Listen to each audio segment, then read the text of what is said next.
What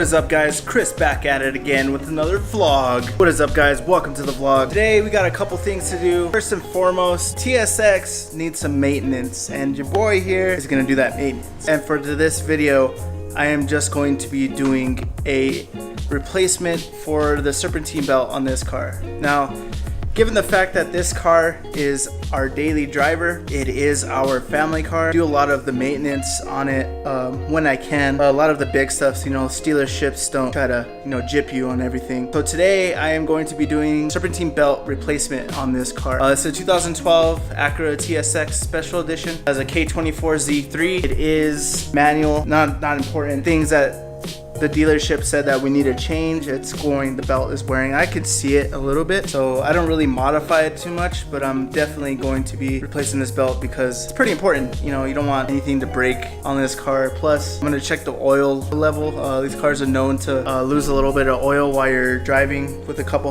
thousand miles. It's already doing that. It's at about 150,000 right now, and I believe maybe more than that. It's probably losing about a half a quart every, say, 1,000 miles. So it's, the oil light comes on. I'm gonna check that as well. Now your boy, like a dumbass, forgot to bring the jack from the other house. I'm at my mom's house right now, so I'm gonna have to use turn one that you have to manually turn to jack up the car. I'm not necessarily thinking I'm going to have to lift the car too much. I'm probably just gonna have to lift it to get the belt underneath the crank pulley. Let's get into this, and if you guys like this video, please like and subscribe. I will be doing more videos, not too much maintenance and stuff, but I figured I'd vlog it just because it's something important to my car and important to my family, so thought I'd share. So I picked up this belt from Napa Auto Parts Zone, and they did not have it, or AutoZone, whichever you prefer. I went to AutoZone and they didn't have it in stock. They could have had it tomorrow, but so I went to Napa. This was running me about $26.99. It came out to about $30. But this is a Bando OEM supplier. The part number is 7PK1715, so 1715. Usually they run about $30, but you know, who's counting, right? There she is. If you guys don't remember, I did an install video on this car for the cold air intake system. Go check that video out. Link will be up here. It's pretty cool install. Made the car sound a little bit louder. So here is the belt that we are going to be replacing today. I was kind of like real cheesy. It's kind of, you know, fraying a little bit. Not, I wouldn't say fraying, but it's kind of like breaking apart a little bit. Maybe fraying is the right word for that. Other than that, you know, it's not too, doesn't look too difficult.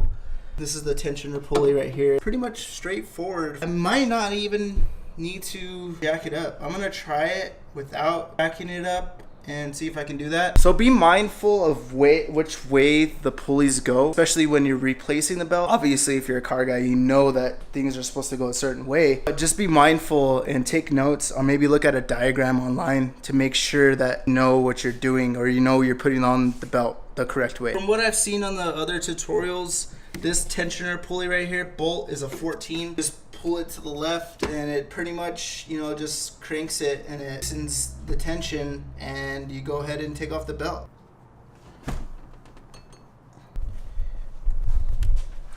So I got the belt off of there, at the top at least. Go ahead and lifting up the car just to get off the crank off there.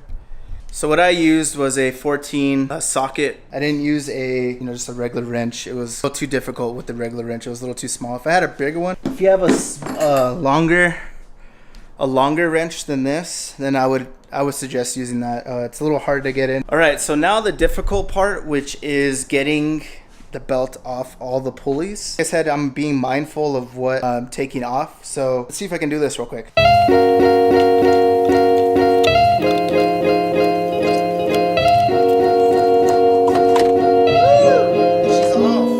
she's off, son. Eat it. Don't even have to jack up the car. Well, hopefully. It's a little worn. I don't know if you guys can see that. A little worn, you know, it's not bad. But when you start doing this, you can start seeing like the belt kind of like coming apart together, like at the seams. It's not that bad. It's I'd say it's recommended, you know, to change it like probably like every 100,000. You know, it feels a little hard to, you know, so go ahead and you know, change out your belts when you need to. Yeah, just throw this shit out.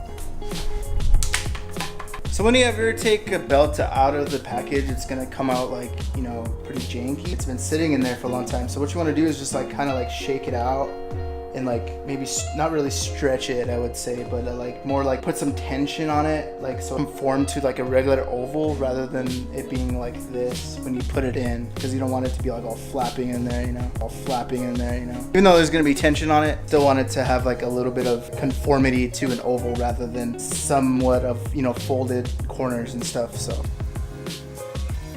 now let us see if I can put this back on to the correct position without jacking up the car. Hopefully it's possible. Sick angles, bruh. So what you want to do is kind of like fish it in there. Because you know that crank is going to go way back there. It's like, I can't even show you guys that right now. It's kind of hard to tell you like where exactly shit is. I'm going to have to actually move you guys. Let me show you the end result.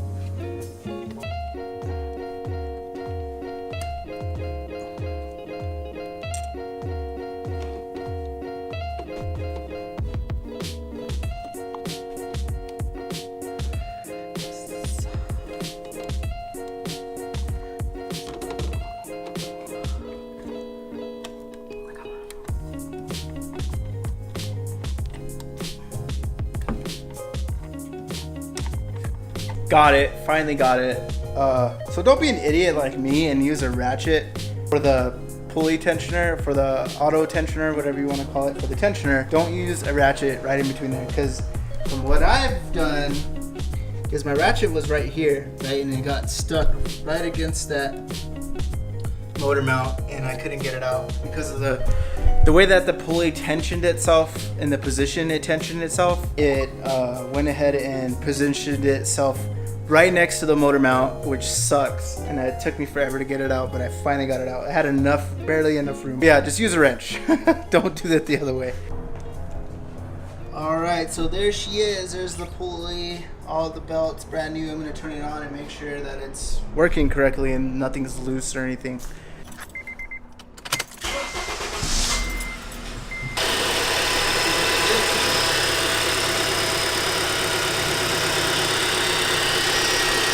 If you guys are new to this channel, my name is Chris and I appreciate you guys watching. If you guys like this video, go ahead and hit the thumbs up button. Pretty simple to install a Serpentine belt. Did it without a jack bar, so I mean you can do the same. I just use a wrench rather than ratchet with a socket. It gives you that much more clearance. You won't have any issues with getting stuck. This car needs some major love. Really dirty. It's been raining.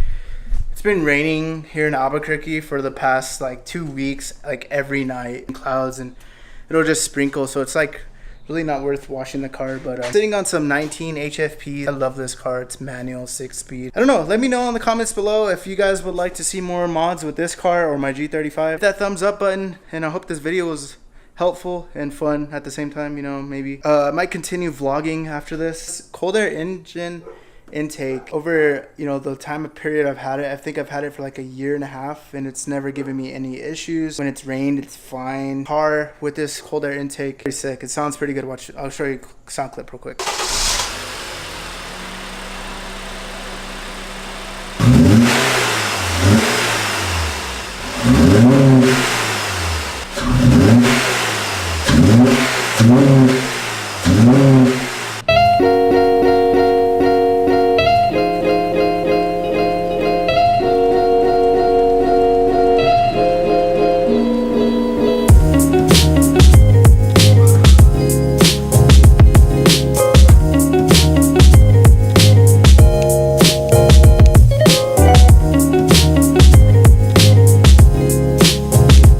That's probably one of the sickest features about this car.